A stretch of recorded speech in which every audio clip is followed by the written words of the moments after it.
Hi, my name's Gordon and I'm going to take you through a new piece of software from Required Systems.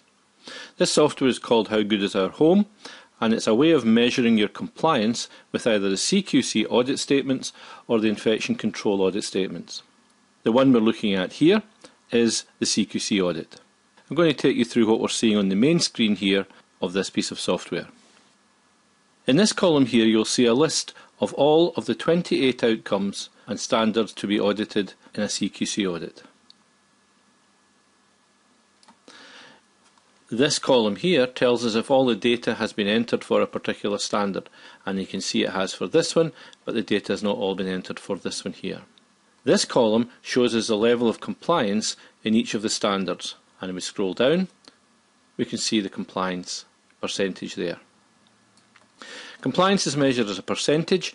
It's a measure of how many compliant criteria there are for each of the standards. At the bottom of the column we get an overall average total compliance. You'll notice that the compliance is colour coded using a traffic light system. Green means that the standard is compliant at a level you're happy with.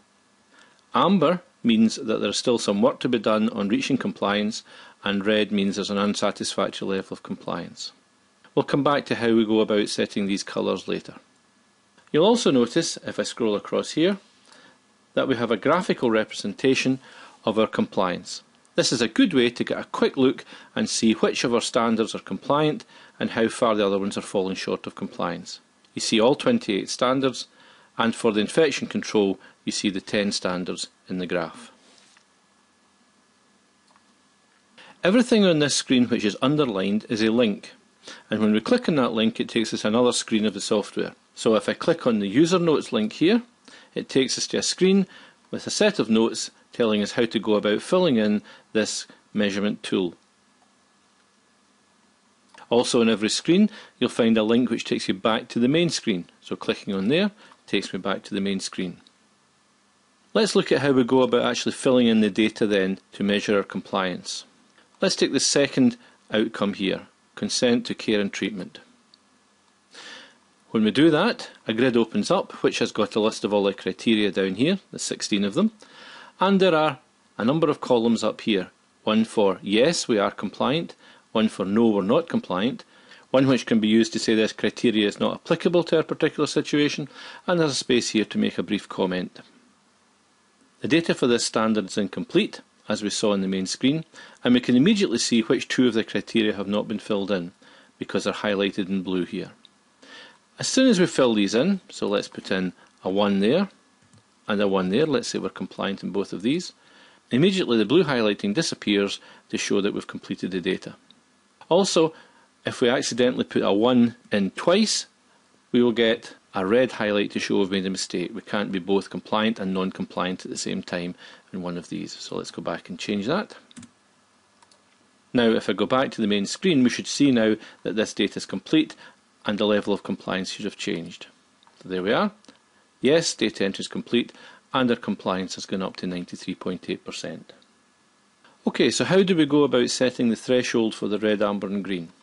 If we click on our compliance colour scheme link here, it opens up this screen which allows us to set the values for red, amber and green. At the moment 90% and above would be green, 80 to 90% would be amber, and up to 80% would be red. Suppose we want to change this to make compliance for green to 99%. If I do that and then go back to the main screen, you'll notice now that the ones which were previously green at 90% have turned amber. The graph at the right hand side here automatically gets updated every time data changes in one of the grids.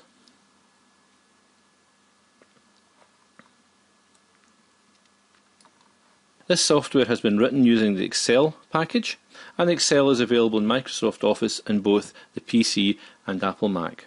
It runs on all versions of Excel. This system is a good way of keeping track of multiple homes, so if you have a number of different homes you can maintain a separate spreadsheet for each home, and you're able to compare the level of compliance between homes simply by looking at the screen, or of course making printouts in a colour printer.